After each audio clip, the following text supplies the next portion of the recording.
Eastern Suburbs Football Club was formed in 1934 through the amalgamation of Tāmaki United and Glen Innes and has proven to be a great nursery for Auckland football talent.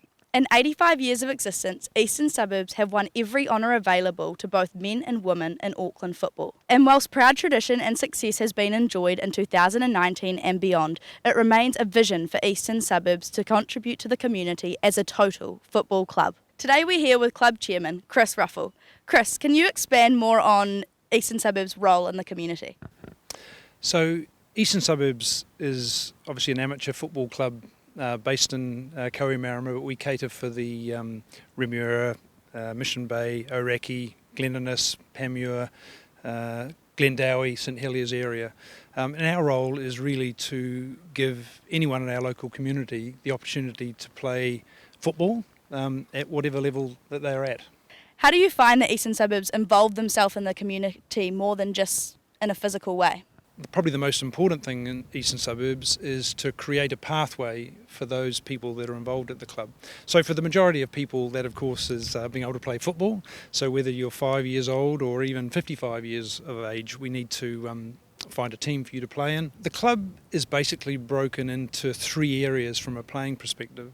One is, I guess, what we term the grassroots or social area, and the vast majority of our players would fall into that group. So what they want is, at the very low level with the kids, cold drink and a sausage maybe after the game, a chance to win the Player of the Day trophy, a coach that's most likely to be a parent, hopefully a training session during the week organised by our Director of Football so they've got a program that they can work from. Then the next group of players, what we'd probably term our developing players.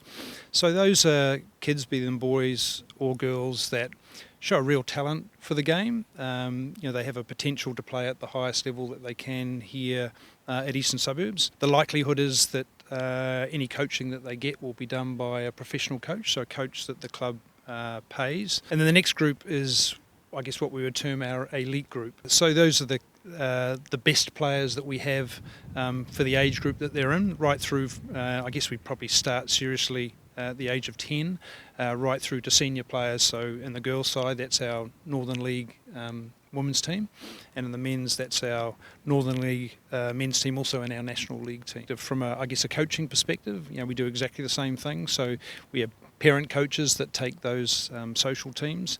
We have paid coaches that take the middle group and the elite, but they are in a program as well where they will develop their skills and talents and hopefully improve and move on from Eastern Suburbs to a higher level if they can. And a good example of that right now is that our National League coach Danny Hay has just moved on to the All Whites role. That's at the absolute top echelon, but we've had a number of coaches here that have trained at Eastern Suburbs and moved on to be directors of football at other clubs. But even just the parent coaches, the administrators, myself, I started off as a player and got into coaching when my kids were playing, and then into administration because my kids didn't want me to coach anymore, and it's been a pathway for me also. And we hope that we're able to do things for those administrators that are of interest to them, be it in the finance area, some of the programs that we run, and it might end at Eastern Suburbs for a large volume of those people. But if it doesn't, I hope it doesn't. I hope they push on and whatever area they're involved in, that they succeed and they can. This is where they started. So it's important to see that Eastern Suburbs' focus isn't just on their elite players, it's everyone involved. Why is this so important to the club? The little 7-year-old girl that plays at Eastern Suburbs, the importance of football to her at any given day or any Saturday when she's playing is just as much as our future All White that's playing in our National League team. But at the same time, the over 35s guy that turns up and plays with his mates and has a beer after the game, there'll be just as much email traffic between his teammates as there are between the National League guys. It's just as important to them, and they're just as important to us. More on the player pathway perspective, is it important for Eastern Suburbs to significantly invest in this? One of the important things with respect to pathway at Eastern Suburbs is that we're trying to develop a way that not just the elite teams play, but within the development grades, be it as we start at 10 years of age, or our National League team, we want them playing the same way, both in men's and women's. So what it enables from a coaching perspective, that we train our coaches to coach in a similar way, albeit that they have their own input, and they can, as long as we get the outputs that we wanted, they can do things their own way to a degree. If you go down and watch a team playing in white on a Saturday down at Medill's Farm, whether they're 10 years of age or our senior Premier Women's team, you recognise the type of football that they're playing. And it is, I believe, exciting brand of attacking football, a type of football that players really enjoy playing, they enjoy being involved with. It's more about developing and trying things, making mistakes, etc. And if they do make mistakes and that affects results, we're completely okay with that. Again, it's part of the pathway that losing is a part of life, and we want them to experience that at a young age as well. The players that move on to professional football, they'll have to deal with hardships, etc. And you ask most footballers, the hardest thing about playing is losing. More on the style of play that Eastern Suburbs has implemented in the last year or so, how does this contribute to Eastern Suburbs' overall vision? Well, I guess the vision overall is that we want to be innovative, we want to be thought leaders, we want to be, I guess, different to an extent.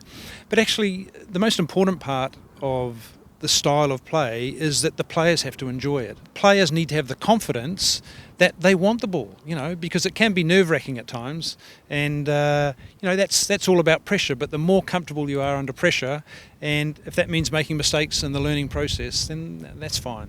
Now, Chris, looking back on the last year or so, what are your highlights of some of our successful moments that you think have been a result of the overall vision? We have had a lot of success on the field in 2019. I mean, obviously the Men's National League team won the league, the women won the Northern League, and they also won the Kate Shepherd Cup.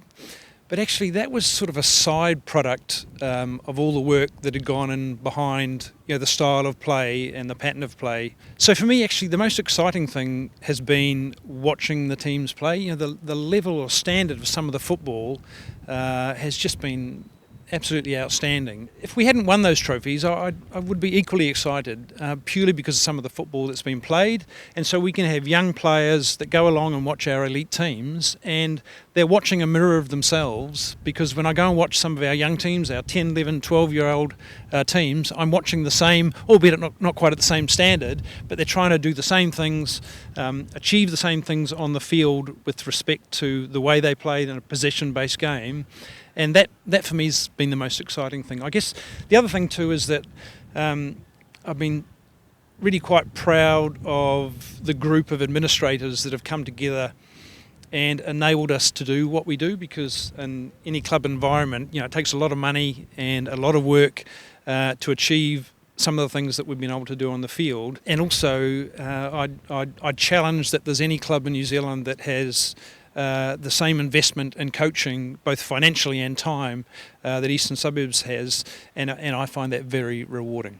So Chris, what's the future for Eastern Suburbs? What do you want to achieve here? To further cement our association with the local community. I mean, we are, as I started from the outset, we are a community-based club. This is for the local kids growing up, local people that are playing here. That financial sustainability, going forward, New Zealand football is full of clubs with, immense highs and lows, and Eastern Suburbs has been one of those. That we continue to expand that pathway, both for players, both for administrators, both for coaches, both for, and also for, any other ancillary people that are involved with the club. We have plans to improve the facilities around the club rooms, and that will be a focus probably in the medium term, the sort of 3 to 5 year plan. But the key thing is that, can we remain sustainable?